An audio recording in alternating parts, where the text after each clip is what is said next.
Bonsoir, vous êtes sur Télé Sud. Merci de nous rejoindre. Jeudi 12 avril, voici les titres. 3 semaines après le coup d'État militaire au Mali, le gouvernement civil reprend ses droits avec l'investiture du président par intérim Diokounda Traoré qui a lieu aujourd'hui. Des enjeux de taille attendent ce nouveau président par intérim qui doit organiser une élection présidentielle d'ici 40 jours, comme le veut la constitution malienne.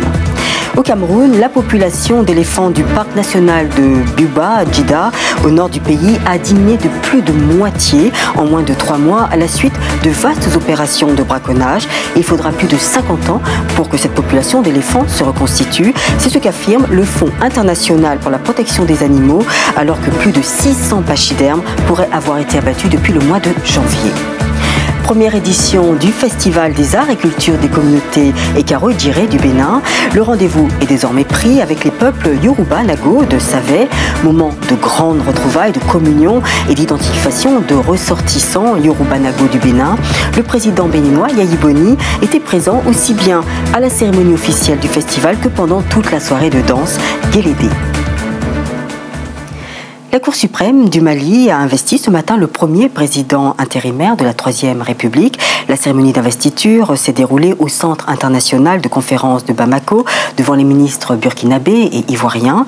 Diokounda Traoré a prêté serment de conduire le Mali à une sortie de crise avec l'aide de la communauté internationale. Reportage Nianian Aliou Traoré. Le Mali a un nouveau président, un président par intérim. Il s'agit du professeur Diokounda Traoré, président de l'Assemblée nationale. Son ascension à la magistrature suprême du Mali fait suite à l'accord cadre de mise en œuvre de l'engagement solennel du 1er avril 2012 signé entre le médiateur de la CEDEAO et le président du Comité national pour le redressement de la démocratie et la restauration de l'État, le capitaine Amadou Aya Sanogo. Diokounda Traoré a prêté serment ce matin devant la Cour suprême au cours d'une audience solennelle. Je jure devant Dieu et le peuple malien de préserver en toute fidélité le régime républicain, de respecter et de faire respecter la Constitution et la loi. La tâche du président par intérim dans les tout prochains jours est immense. Il s'agit surtout d'unifier le pays en recouvrant l'intégrité territoriale, une intégrité, dit-il, qui ne se négociera jamais. Nous n'hésiterons pas à mener une guerre totale et implacable pour recouvrer notre intégrité territoriale, mais aussi pour bouter hors de nos frontières tous ces envahisseurs porteurs de désolation et de misère que sont AQMI et tous ces trafiquants de drogue qui opèrent depuis trop longtemps dans le nord de notre pays, de même que tous ces preneurs d'otages qui discréditent notre pays et portent un préjudice incommensurable à notre développement. Après l'investiture solennelle, le président de la République par intérim a procédé au dépôt d'une gerbe de fleurs au monument de l'indépendance. Par ce acte, il rend hommage aux pionniers de l'indépendance du Mali. Justement, à peine investi, le président intérimaire Diokounda Traoré a déclaré qu'il n'hésitera pas à déclarer la guerre totale aux rebelles Touaregs et aux islamistes. Sa tâche ne sera pas aisée. Un des défis que Diokounda Traoré devra relever est l'unité du pays, sans oublier la crise humanitaire engendrée par les combats au nord du pays. Et pourtant, l'homme ne dispose que 40 jours. Moïse Mounkoro. 40 jours pour essayer de redresser le Mali. L'enjeu de taille pour l'ancien président de l'Assemblée nationale, Diokounda Traoré, qui prend désormais les rênes du pouvoir. L'homme ambitionnait déjà de devenir président par les urnes, mais tout change quand les militaires amenés par le capitaine Sanogo décident de prendre le pouvoir le 22 mars dernier. C'est donc finalement un putsch qui le porte à la tête du Mali après la démission officielle la semaine dernière du président ATT. Premier défi pour le président intérimaire, gérer la crise complexe du Nord qui coupe le pays en 2 parties tout en préservant l'unité nationale. Depuis le 6 avril, le mouvement national de libération de l'Azawad a déclaré l'indépendance du Nord. Sur les 8 régions du Mali, les rebelles Touaregs et des groupes islamistes, et notamment en Sardine, en contrôlent 3. Tombouctou, Kidal et Gao. Au-delà de la crise politique, un autre grand défi attend Diokounda. Celui de trouver une solution à la crise humanitaire.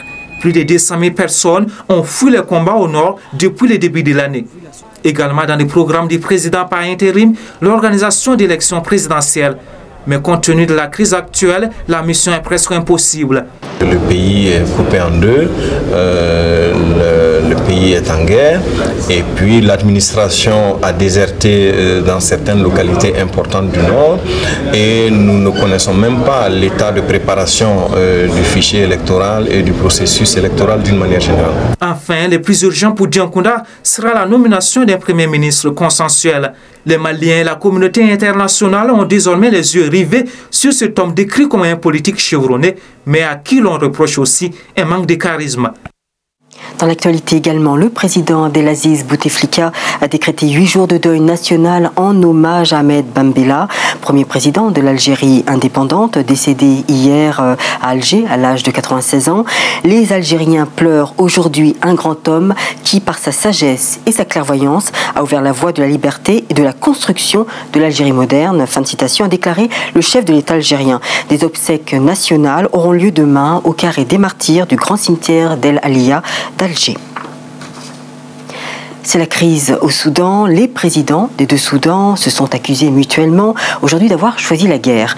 Juba a accusé des avions de Khartoum d'avoir pour la première fois bombardé aujourd'hui une localité importante du Soudan du Sud, Bantiu, chef-lieu de l'État sud-soudanais d'unité.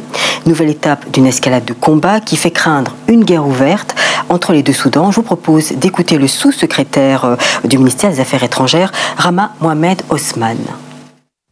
Nous voulons continuer à traiter avec le Soudan du Sud par le dialogue et par les négociations. Mais la politique, de facto, nous oblige à défendre notre pays et à récupérer les territoires qui ont été occupés. En ce qui concerne les négociations, je ne pense pas que dans une telle atmosphère, nous pouvons négocier. Comment pouvez-vous négocier avec des gens qui ont occupé vos terres? Je dis cela parce que récemment, il y a eu une mise au point. Nous avons eu une réunion à Addis Abeba il y a 2 semaines et il y a eu une mise au point positive. Je vous le disais en titre, un véritable génocide d'éléphants s'est produit dans le parc national de Boubandida, dans le nord, dans la région du Nord Cameroun. En début d'année, le gouvernement camerounais a lancé la traque aux braconniers. Des défenses d'éléphants et des armes de guerre ont été saisies et les assaillants ont été repoussés grâce à l'appui de l'armée. Les carcasses de pachydermes jonchent le sol, le sol du parc. Reportage Mélanie BTB. Le gouvernement camerounais a dû avoir recours aux éléments du bataillon d'intervention rapide de l'armée de terre pour sécuriser le parc national de Boubandida. Une force spéciale entraînée pour combattre les malfrats de tout genre. Les braconniers ont été refoulés de la réserve, des arbres saisis ainsi que des centaines de défenses d'éléphants qui allaient être écoulés dans le marché noir. Ce butin est la conséquence directe des massacres d'éléphants qui ont eu lieu dans ce parc il y a quelques mois de cela. Des carcasses de pachydermes en décomposition jonchent encore le sol. Le chef du village riverain se souvient encore de cette période où pas une semaine ne passait sans qu'on ne découvre encore d'éléphants abandonnés. Nous n'avons jamais connu cela depuis les périodes avant l'indépendance. Nous avons beaucoup perdu et nous pensons que cela ne se répétera pas. À ce jour, il est difficile de faire le décompte exact des animaux qui ont été abattus, mais il y a une certitude, des centaines d'éléphants ont trouvé la mort au cours de cette chasse non autorisée. Ici, c'est qu'on dénombre déjà à peu près 300 carcasses qui sont identifiées et géoréférencées. Aujourd'hui, le parc de Boubandida a retrouvé sa sérénité. Le touriste peut apercevoir quelques animaux sauvages comme des antilopes et des singes, moins peureux à l'approche de l'homme. Pour ce qui est des éléphants, ce n'est pas demain la veille qu'on les reverra. Au Gabon, respecter scrupuleusement des plans d'urbanisme demeure rare, à tel point qu'il semble inexistant ou manque de cohérence si on se réfère à certains paysages de quelques villes gabonaises. Le gouvernement a donc décidé de se pencher sur cette problématique qui commence à peser sur les projets d'aménagement. Récit Linda Robert. À Libreville, les paysages dépourvus de cohérence sont monnaie courante. Face au problème, le ministère de l'Habitat et de l'Urbanisme a initié un projet de construction de 5000 logements afin de se réapproprier les espaces urbains en réduisant les déséquilibres. L'expertise des spécialistes est requise dans la mise en œuvre de ce plan, mais la participation des riverains aussi. Pour que les gens respectent le plan cadastral de Libreville, il faut de la proximité. Les services compétents doivent être Oui, derrière, faire des spots publicitaires à la télé, dans les journaux. Ce projet reflète la volonté politique de promouvoir un schéma directeur d'aménagement chargé de résoudre les difficultés sur le terrain. La situation actuelle expose les habitants à des dangers comme les inondations ou les incendies, car l'accès des secours s'avérerait difficile. Certains habitants pointent alors le laxisme de l'administration. La politique de déguerpissement est pour l'État une façon de rattraper le coup, puisque on voit bien que ce développement anarchique a une incidence sur l'environnement, sur la santé des populations. Les villes ont du mal à être configurées comme de véritables cités modernes. La prolifération des habitations sauvages demeure un souci pour les autorités.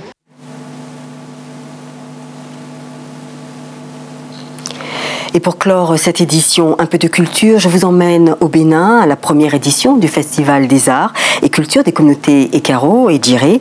Et pour promouvoir la culture Yoruba, ce sont les masques Guélédé qui ont été présentés aux visiteurs lors du festival. C'est entre autres l'un des points forts issus de la rencontre des dignitaires et ressortissants de l'ère Yoruba. Reportage Massimien Benou. Le chef de l'État a prouvé tout son attachement aux valeurs de l'ère culturelle Yoruba lors du Festival international de la communauté Ekaro et Djiré, à Savè, dans le département de Collines. C'est dans la partie méridionale du pays. Sa présence à la danse Guélédé en est une parfaite illustration. Un rituel qui plonge la communauté dans toutes ses racines, et le choix de cette localité n'est pas un effet de hasard. Pourquoi nous avons choisi ce lieu? Parce que c'est ici que l'UNESCO a investi et nous a construit une maison de Guélédé. Les dignitaires de la communauté Ekaro et Djiré visent plusieurs objectifs aujourd'hui. Asseoir un comité sous-régional, faire la promotion des rois dans tous les espaces concernés, œuvrer à l'organisation tous les 6 mois de ce festival international et faire la promotion de la culture Yoruba.